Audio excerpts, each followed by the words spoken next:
All in Sports Network. We love sports. It is Victory Thursday, March 13th, and the Texas Longhorns have advanced in the SEC tournament. This is your daily fix for all things Texas Longhorns right here on All in Horns, brought to you by Rogue Sports Network. I'm Tanner Carlson. That is Jake Jimerson. And always be sure to like, share, and subscribe to the channel. We appreciate the support. But the Texas Longhorns will be playing later this afternoon, something Jake and I actually were not expecting. As we kind of go through championship week, the start of championship week. SEC tournament play started yesterday in the middle of the day while Jake and I were both at work. We both had it either on our phone or in the, I would say, background, but it was really the foreground of my work computer. Yeah, we got to see a Texas Longhorn victory in round one over the Vanderbilt Commodores. And Jake, that's really what this episode is going to be about. It's going to be all college basketball. We will talk about this game and then today's game against Texas A&M and what we think Texas is going to be capable of doing against the Aggies. We'll give a quick recap of the SEC tournament and then any of the other games around the country that stuck out to us. I was able to watch a few of the other games. That Richmond game came down to the wire. Thought we were going to get kind of a March Madness buzzer beater moment. Didn't really happen against Davidson, but Richmond pulling off the upset over Davidson. But really, aside from that, You got that backwards. Davidson upset Richmond. No, Davidson just beat Richmond. But Richmond winning would have been an upset. But wow, you watched that game and you completely got that wrong. Repeat what you just said, because I'm pretty sure that's what I just said. Davidson beat Richmond. It was not an upset. Richmond had like 10 wins on the season. Yeah, and I'm pretty sure we will roll back the tape after we record. I'm pretty sure I said Richmond beat Davidson. If Richmond beat Davidson, it would have been the upset. That's not what it sounded like. I'm pretty sure that's what I said. Maybe I didn't say it. Maybe you're right. Maybe I'm wrong. I'm sure we'll listen back. It'll prove me right, and you'll still deny it. You're in one of those moods today. I'm in one of those moods. Jake, are you a fan of anything? Have you noticed anything new about me? I have no comments that can be said on a public podcast on your choice of facial hair. But I think everyone watching is thinking the same thing. So the funny thing about this, not only do I think it looks fantastic, but I actually, believe it or not, wouldn't have been able to change this look that I have anyway, because I lost the charger on my electric razor. And it died as soon as I was done over here and getting all this on my cheeks done. And I left the mustache. Well, my razor died anyway. So even if I wanted to, I couldn't have recharged it and shaved the rest of this. I would say the razor story first, because then it honestly makes it make more sense. I guess what I'm saying is it was destiny that this look is presented in front of you. And now I'm just going to keep it. I would argue it's destiny, but for other reasons. All of March Madness, depending on how I do betting wise in the first round, it stays. I would say it's destiny that you ended up with that, but not because your razor ran out of battery. All right, Jake.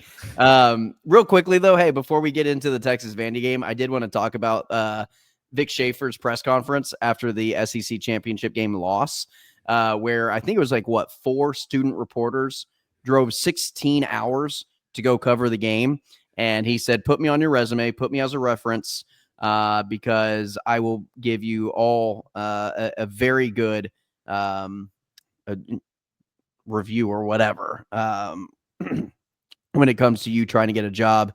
And so I thought that was a really cool thing for him to call them out, recognize them, and then also just say, hey, put me down as a reference. I got your back when it comes to you getting a job in the real world. And after a loss to do that. I mean, that you could argue that doesn't matter, but I would say it shows even more character just because you think to do that. It's easy to think about doing things like that when you're in a good mood after a win, but I'm in a terrible mood after losses. And Jake, you're in a terrible mood most days. that's just when I have to talk to you. But which is most which is a lot. Yeah, which is Which basically every is day. So, you know, most days. honestly, it's just this time of year.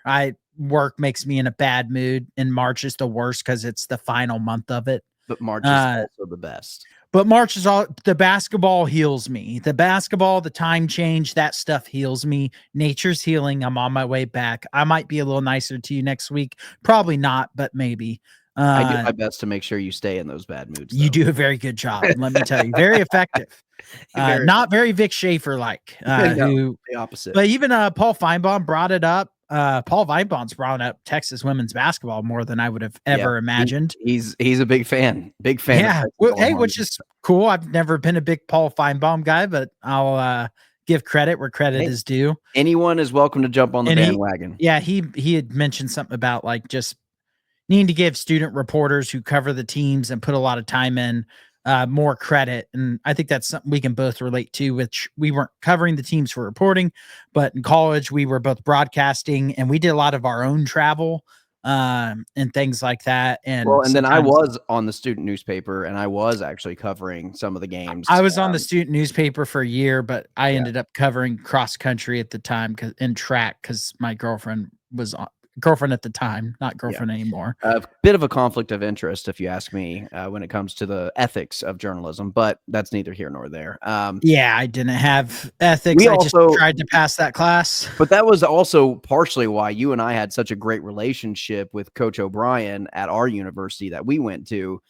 because the men's basketball coach, for those who don't know, we ended up with a great relationship with Coach OB because we covered the team and he was so appreciative of us putting the time and effort and doing the broadcasting for the games and things like that. Got really cool with the players. Players enjoyed us being around us and stuff like that. So, yeah, it's cool whenever you're on that other side of it, where whether it's journalism or broadcasting, whatever it is, and you just always kind of have a bad rap, or, especially coaches after the game. They don't really want to talk to you. They don't want to answer your questions. But whenever you get compliments from them, it feels validating. It's a good feeling. Yeah. And so, it's just cool. It's cool when a coach points that out and does it publicly as well. And if I was the students, I'd definitely take them up on that offer. 100%. So to the news at hand, so we don't bury the lead too much. Jake, Texas Longhorns, they win in the SEC tournament and advance to the second round. You and I both had them losing to Vanderbilt. They put on a pretty good show, beating Vanderbilt 79-72. The game ended much closer than it really should have been. I think it got up to at least a 15-point game. What was the biggest lead? It was 17 or 18. 17 or 18 was the largest lead that Texas had, and able to hold on to the win. But man, they tried to make it close there at the end and give that one away. But really, to me, Jake, it never really felt like the game was in doubt, and Texas is controlled for, I would say, 98% of the game. Yeah, I wouldn't say tried to give it away. I wouldn't go that far. It just got a little bit tighter at the end, but tighter was 7 points. I mean, 7 was the closest it got.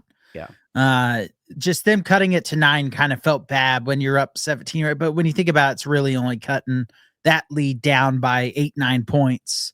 It's really not, it wasn't like a drastic swing in the game. It's not like Vanderbilt took the lead and then Texas had to or even came close to tying it. They never even they were never down 2 possessions. I mean, they were never within arm's reach. There was only a couple of minutes left.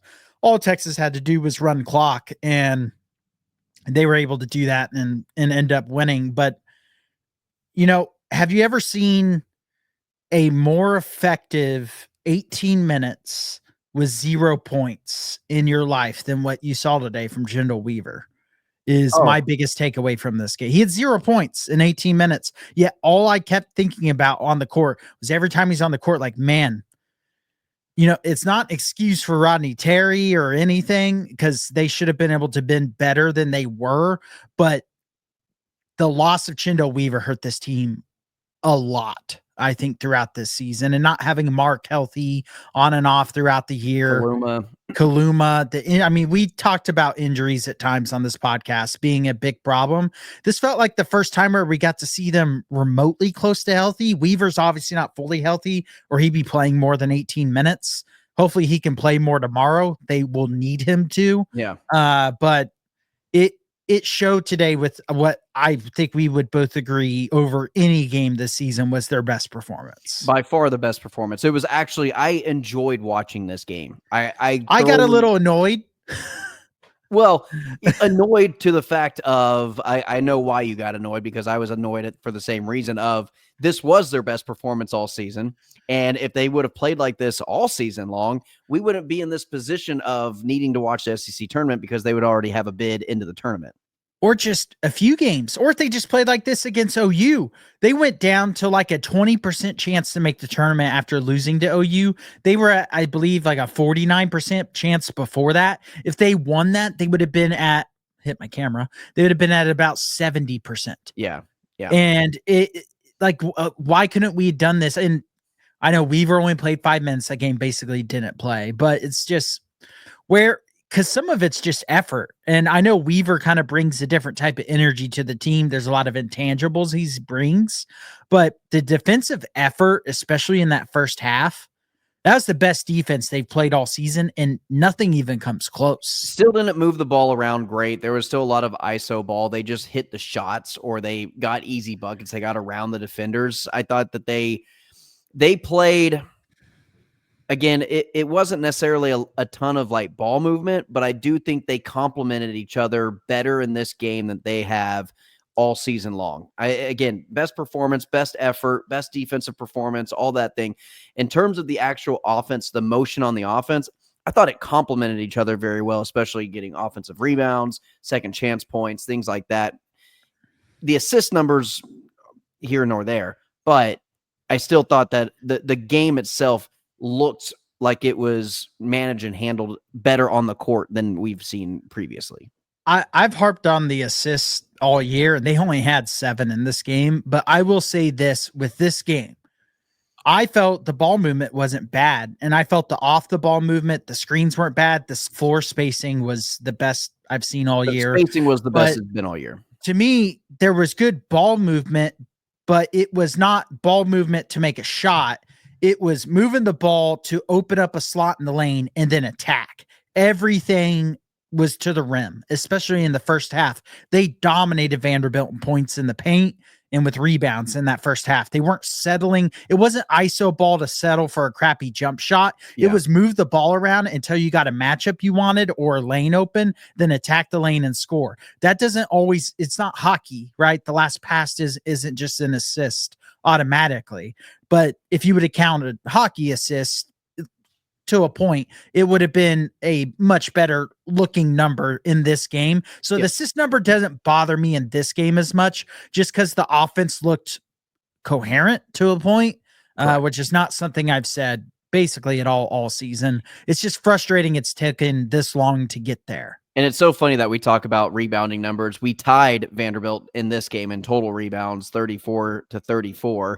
Offensive rebounds had 8 to Vanderbilt's 9. Defensive rebounds, 26 to Vanderbilt's 25. It felt as though a lot of those came in the last 10 minutes of the second half for Vanderbilt, whereas the first 30 minutes of game time for the Longhorns, it was completely dominated on the glass. At halftime, it was 24-14 for Texas on the glass. Just shutting down Vanderbilt from getting second chance opportunities, which Vanderbilt's really good at. Something Texas is definitely going to have to do tomorrow, today against A&M tomorrow as the time recording. And I mean, if they give if they can play this type of game again, they'll have a chance. But the problem is at this point, I don't even know if you beat A&M if you're in the tournament. That's an issue. B, I refuse to buy in. Anytime I bought into this team at all, where I go, okay, they're playing better basketball now, they lose me by just playing a horrible game. And it would almost feel fitting for in a season that I think we both had kind of given up on, to give you a little bit of sliver of hope and then lose to A&M to end the season. Yeah, that's kind of where mentally I'm preparing myself right now. As in terms of cool, kind of got like I just got like a little flicker, like a little lighter of hope.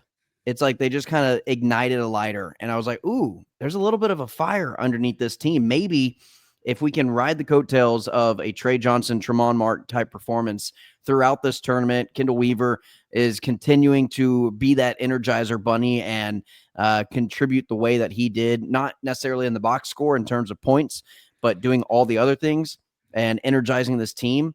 Kaluma playing a decent team or a decent game. I mean, we had 4 players in double digits, Jake. We had 2 with 19, Trey Johnson, Tremont Mark, Jordan Pope, a silently good game with 14 points, and Kaluma had 11 points with 7 boards. Jason Kent had 10 rebounds. And then, of course, Weaver's performance, 6 rebounds, 2 assists, 1 steal, 1 block, 0 points. Only shot 2 shots with 18 minutes. It felt like those 18 minutes, we needed those 18 minutes throughout the entire season because that's how important Kendall Weaver was to this team today. Yeah, and he would have been playing closer to 30 minutes a game if healthy all season. And I mean, one thing I will say is this team is in the tournament if Kendall Weaver's healthy during SEC play. I feel like I can say that pretty confidently. I think, honestly, if just this team, if Tremont Mark starts the non-conference season off healthy and Kaluma doesn't get hurt at the beginning of conference play throughout the middle of conference play, if Kendall Weaver is there throughout the whole thing, yeah, this team, a healthy team that is not decimated by injuries at just different points throughout the entire season. Yeah, this team is, I think, definitely in the tournament. But again, that also, for those saying, well, you guys have been beating a dead horse when it comes to Rodney Terry's job. Yeah, he still needs to coach the team up, the roster that he currently has on the team, the guys that he recruited, the guys that he brought in through the transfer portal to win games despite injuries. You're not always going to be fully healthy. This year you weren't fully healthy, and it was a dreadful performance throughout the regular season, and now it might be too little too late. Yeah, not utilizing the bench enough throughout the year. Losing 7 of your last 9. Several of those, some of the easiest games you had on your conference schedule. Getting embarrassed to Georgia at home where the game's never close. The first Arkansas game, it was 78-70 was the final. That game was never competitive. No. Never competitive against Bama. Bama's good, but still. South Carolina. I mean, just getting your absolute doors blown off to give them their first SEC win of the season. And then losing it, you beat Mississippi State on the road, and you're like, okay, now all you got to do is beat a bad OU team who you've beaten 8 times in a row and just beat them at home. And that game was close the whole game. So it wasn't really a game of runs or anything fluky, and they just lost straight up. Yeah. And granted, Trey Johnson went 0-14 in that game, and they only lost by 4. But it goes back to the coach and that's why we've been talking about that. And this one game doesn't change that. They beat Vanderbilt. They didn't beat Alabama. They didn't beat Auburn. They didn't beat A&M. I mean, they did beat A&M, but not yesterday. They didn't beat A&M, but they do have A&M. I mean, if they beat A&M tomorrow, I feel like today, I can't do that. My brain doesn't. I'm a day by day guy. Yeah. If they beat A&M here in a couple hours when that game tips off, 2.5 hours when that game tips off. Yep. Their chances of making the tournament are going to be pretty good. Yeah. And you kind of have to keep an eye on 2 of these other bubble teams, whether it's North Carolina, although they look to be a better position to get in, and Oklahoma, who at the time we are recording this is currently playing their game right now. So we don't know the outcome of their game against Georgia, but okay. I sorry. I just checked. So Joe Lenardi just updated his bracketology like now. Yeah. First team out, Texas. So there you go. You beat A&M. You're probably you're in. Essentially, you're in. So yeah, a big game coming up. Texas obviously split the regular season with Texas A&M, had that incredible come from behind victory in Austin, split the series with Texas A&M. They've proven that they can beat this team. Jake, what are we looking at here? What's your feeling going into this game in a couple hours? 6.5 point dogs, over under set at 138.5. First off, one other thing on the bubble. need OU to lose. They're playing as of our time of recording against Georgia, so we don't know that. They're losing by 4. Yeah. OU is in the last 4 in, so right. So need OU to lose. But you need these teams that are on the bubble, whether that be Boise State, whether that be a New Mexico, whether that be a Utah State, whether that be an Oklahoma, a Georgia, Xavier. We need those teams need to lose, and that might elevate Texas up. But Texas has to win. In my opinion, Texas has to win. Yeah, I mean, they have to win. Indiana's another team who just beat Ohio State today. They have Oregon tomorrow. You need Indiana to lose that. How I feel about the Texas game, I mean, I feel like they're going to lose. I refuse to buy in. I've tried to buy in a couple times. This was an outlier of a game, not the standard, not what we've seen as a mean level of play throughout the year. I feel like they'll be competitive, but A&M plays a very physical style, and if they hit shots, I don't feel like there's a way Texas wins. So you're kind of relying on them missing, which A&M does happen. Also not playing their best basketball. They did just beat Auburn. They did win their last 2 games of the regular season, including a win against number 1 Auburn. Yeah. So they weren't playing their best basketball. Then they started playing better again right at the end. Kind of salvaged the end of their season with that. They had two good wins to end the season off. But yes, I think that line of 6.5 is about right. I mean, I see A&M winning this game by 6 to 8 points. Texas stays kind of close, then A&M pulls away. Texas makes a late run, makes it a little interesting. You go, is A&M going to blow it again? And then they end up, making one shot here or there that kind of puts the game away. That's how I see it going, and it being a 71 to 65, 71-63 type game for A&M. I think it'll be on the lower end of scoring. I would hit the under on that 138, to be honest with you. So I am going to bet that under. I don't think I could hit the over on 138.5 for this Texas A&M game. I also believe it'll be kind of a knockout, drag out sort of a battle, and a lot of it will determine the success that Texas has on the boards and getting into the paint, getting into the free throw line. That was one thing that the broadcast mentioned again in the Vanderbilt game, was this Texas team finally getting to the free throw line. They're a good free throw shooting team, and they've just not been at the free throw line at all this season. And that's coming from what you mentioned earlier, settling for bad, one-on-one jump shots, whether that be 15, 20, 30 feet out. It just is like, why are we just settling for a crappy jumper whenever we've got slashers that can easily get to the paint, get to the rim easier, maybe get fouled, and you're a good free throw shooting team that should have been Texas's bread and butter all season long. Again, goes to coaching of them settling for the offense to really just kind of let the defense determine what you do offensively all season long. Yeah, it stood out to me when they showed in the huddle of Rodney Terry today, and he was screaming to the team, stop, move the ball and attack the paint. And the team did that. So where is this messaging? That tells me the team can listen. Right. Granted, I'm not in the practices. I'm not in the huddles. So I don't know. Maybe he said that all year. They've had their earmuffs on and until this game. But it was nice. I mean, I'm always going to be happy when Texas wins. I just am. I can't make myself unhappy if the Texas win, but I'd be lying if I said I wasn't annoyed, going, where the hell has this team been? And I know the answer is, well, this is really their first game with their actual roster for the most part. And I get that, but at the same time, it's some of the defensive efforts. Chendell Weaver scored 0 points in this game, had like 6 rebounds. His plus minus would have been through the roof, Jake. It had to be. Yeah. And I know how much he matters to this team, and we did talk about it during the season, but there's just no reason Texas should have been a 6-12 team in the SEC. No. And so it's just frustrating when you see the level of basketball they can play, but then you see a game like South Carolina. And like a game you might see in a couple hours against Texas A&M. Yeah, which could be just a return to what we've been used to throughout this season. My prediction would be somewhere along where you're at, around that 7-8 point line.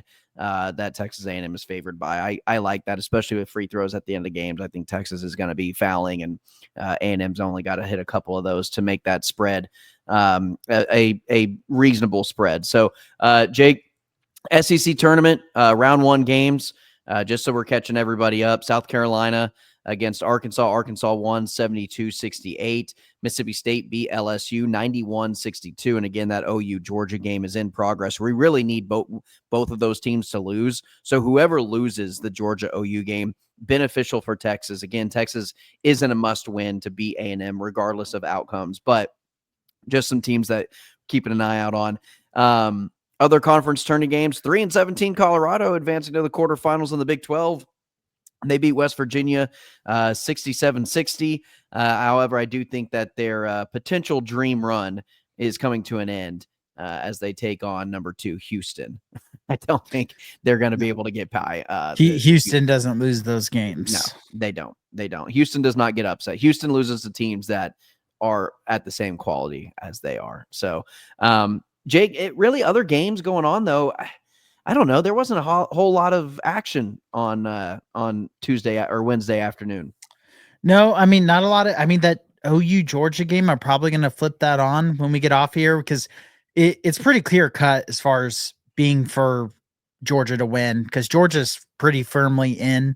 I think they're at an 8 or a 9 seed right now. It seems like they're firmly in, even if they lost this game. So need Georgia to win that game. That it looks like it's a close game right now. But other than that, yeah, it was kind of things will get. It wasn't that there weren't close games. There were close games, just none of them really came down to final buzzers or anything like that. Yeah, and none of those games that were close felt like it was between teams that were actually playing for the tournament. Sure. Yeah. I mean, they technically are because you win your conference tournament, you're in, but their chances of winning, they're going on to win their conference tournament not being high. That was kind of the thing for me. I think it'll heat up over the next couple days, and the sport's going to be fun. This week and weekend with Selection Sunday coming Sunday. Really good sports weekend. Got the players for the PGA. Yep. Got some huge Stars games. If you're a DFW sports fan, watch the Stars on Friday and Sunday. Got the Jets who are right above them in the division standings, and then the Avs who are right below them on Sunday. Yeah. Could be a potential first round playoff game series with Dallas and Colorado. Very annoying that would set up that way, but a big weekend for them. Like you said, the players' first major in PGA, obviously championship weekend. Not a major. The players? No, it's not a major. Masters is the first major of the year.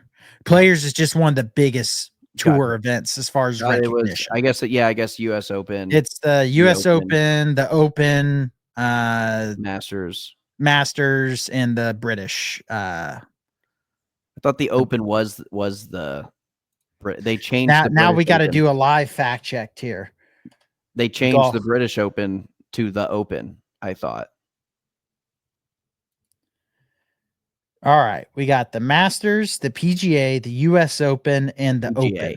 The PGA. That's The PGA but the PGA Players is listed as one of the big, so they have the Players listed on this list of the biggest tournaments of the year. The Players is right there. Then you have, of course, the FedEx Cup and then this year the Ryder Cup. Great year for golf. Good golf year.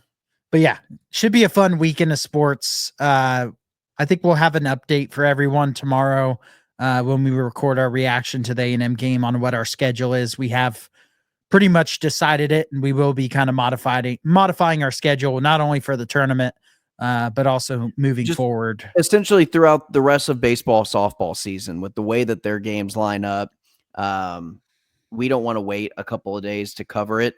So Jake and I are thinking of moving our first episodes to Monday, going through Friday, Monday through Friday. And so we get all the weekend recap of your Friday, Saturday, Sunday series in college baseball and softball. We hit it Sunday night. As soon as the games wrap up, we have it ready to go for you Monday afternoon. throughout that week. We give you an immediate reaction of our baseball series. Tuesday would be softball series.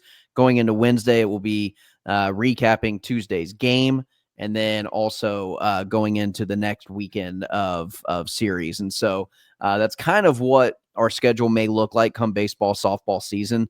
And we're pretty much going to be dead set on that.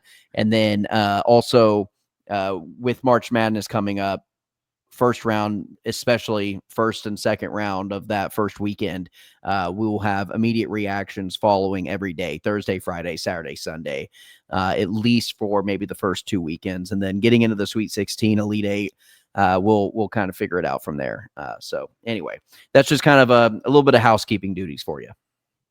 Yeah, it's going to be, I'm excited to talk, especially that first week. I mean, the next week is going to be, it's my favorite just sports weekend because it's just basketball on a quad box for 12 hours a day. Yeah. And then the Masters is coming up right after college basketball season pretty much is wrapping up or close to the end of it.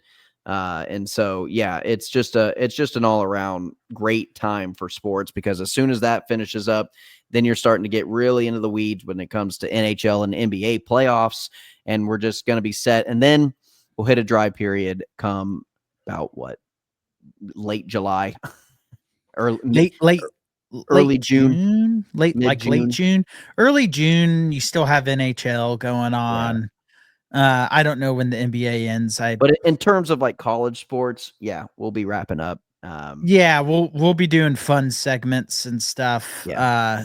It'll probably be very short and sweet shows during the summer. We won't have a ton to talk about because there's anyway, not covering recruiting isn't even fun during that time period because it means nothing. It really doesn't. So we'll hopefully get some OTA news for the Longhorns, a new off-season format, if you will, of prepping for football season. So that might be kind of cool to keep an eye on. But anyway, anything else, Jake, for the men?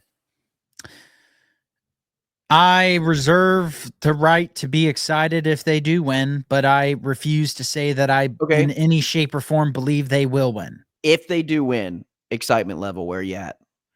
I mean, I think they'll be in the tournament. If they're in the tournament, I'm going to be excited because you get into the dance. It's just all about putting together a run. Here's what I want to say. We've seen teams go on these kind of runs before. It's not like it's never been done before. NC State just a season ago.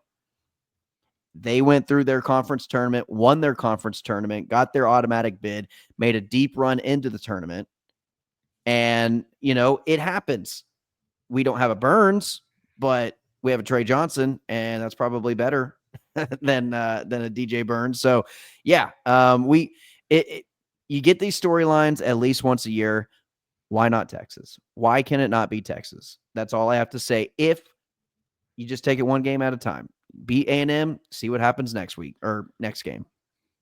Yeah, I mean, you beat A&M, I don't want to say you're locked in the tournament, but you're more than you have a very good chance, depending on how all the mid-major stuff goes and if there's any shockers in any tournaments that really mess things up.